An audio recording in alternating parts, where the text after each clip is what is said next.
국민의힘이 태영호 전 최고위원의 빈자리를 채울 새 최고위원을 경선을 통해 뽑기로 했죠. 오늘 자격 심사를 통과한 3명의 후보를 발표했는데요. 모두 원외 인사들입니다. 당내에선 최고위의 중량감이 떨어지는 게 아니냐 이런 목소리도 나오고 있는데 당 윤리위에서 중징계를 받은 김재원 최고위원은 프로 레슬러처럼 링 밖에서 활약하겠다 이렇게 각오를 다졌습니다. 관련 내용을 정치인사이드에서 짚어봅니다.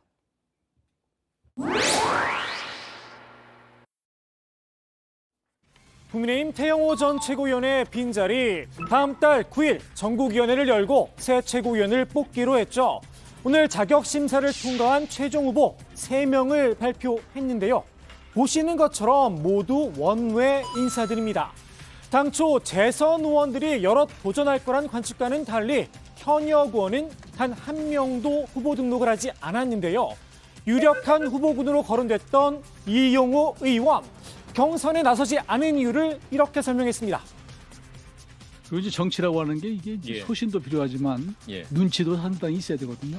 근데 제가 눈치 살펴보니까 소위 뭐 낄기 빠빠라는 게 있잖아요. 한마디로 눈치를 챙겼다는 겁니다. 당 지도부와 친윤계의 시그널, 이른바 김가람 낙점설이 돌고 있죠. 청년과 호남을 대표하는 상징성이 크다. 호평이 자자합니다. 이런 상황에서 선뜻 출사표를 던지긴 쉽지 않았겠죠. 당내에선 최고위원 자리가 현역 의원들에게 딱히 메리트가 없다는 평가도 있었는데요. 최고위원 재선위원들이 나갈 거다 하다가 안 나가고요.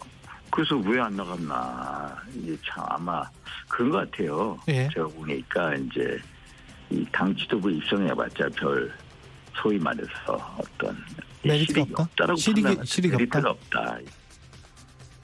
당의 실권, 최고위가 아니라 이른바 오인회가 쥐고 있다는 말도 나왔습니다. 그 최고위원 회의라고 하는 게 지금 정말로 최고의사 결정 기구인데 거기에 걸맞느냐? 혹시 이거 뭐 들러리냐? 실제로 중요한 핵심 의사 결정은 다른 데서 하는 거 아니냐? 용산 아니냐?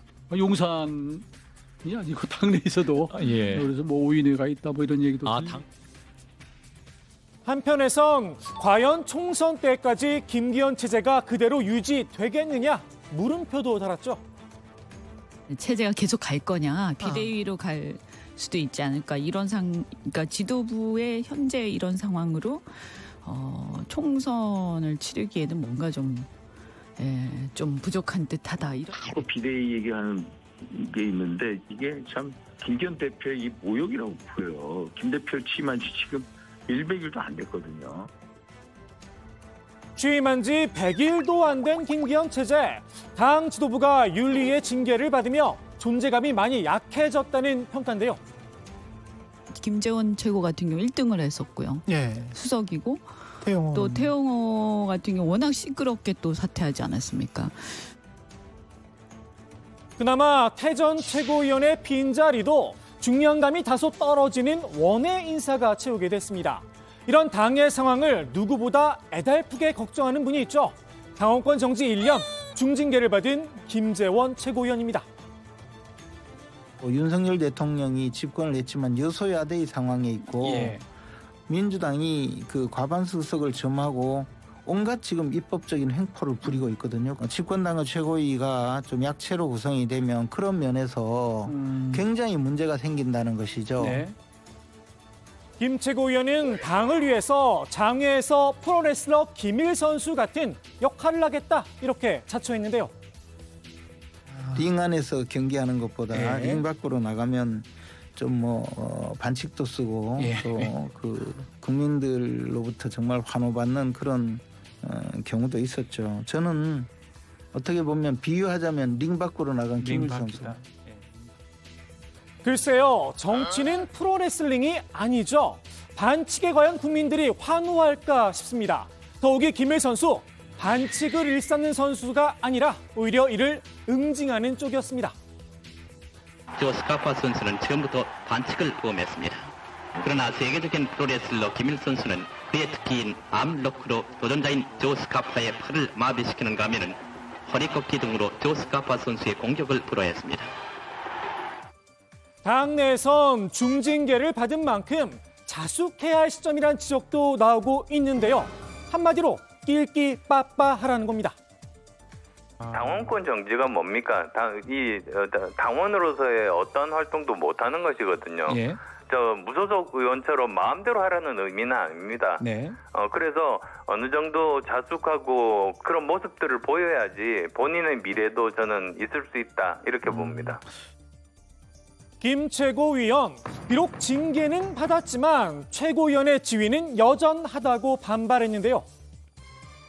최고위원으로서 당원권이 정지된 네. 것은 당원 단계 명백하게 이제 당원으로서의 의결권이라든가 피선거권이 제한이 된다는 네. 것이고 정치인으로서 최고위원으로서의 지위는 여전히 유지가 되는 것이거든요. 저도 가만히 있으니까 가만히로 보는 것 아닌가. 최고위원직을 사퇴하지 않았다고 당원권 정지 1년의 중징계를 내린 윤리의 판단에 대해서도 과했다 불만을 드러냈습니다. 끝까지 최고위원직을 내려놓지 않은 이유도 함께 밝혔습니다. 찬반 논란이 있는 상태에서 어떤 말을 했다고 해서 징계를 받은 것이기 때문에 또 저에 대한 징계에 반대하는 분들도 많이 계셨어요. 그래서 제가 사실 한 입으로 두 말을 하고 제가 한 그 말을 또 책임지고 사퇴까지 해버리면 그분들에 대한 어떤 예의가 아니고 그분들에게 더 이상 어떤 저의 주장을 할 여지가 없겠다는 생각이 들어서 징계를 감수하고 사퇴하지 않았죠.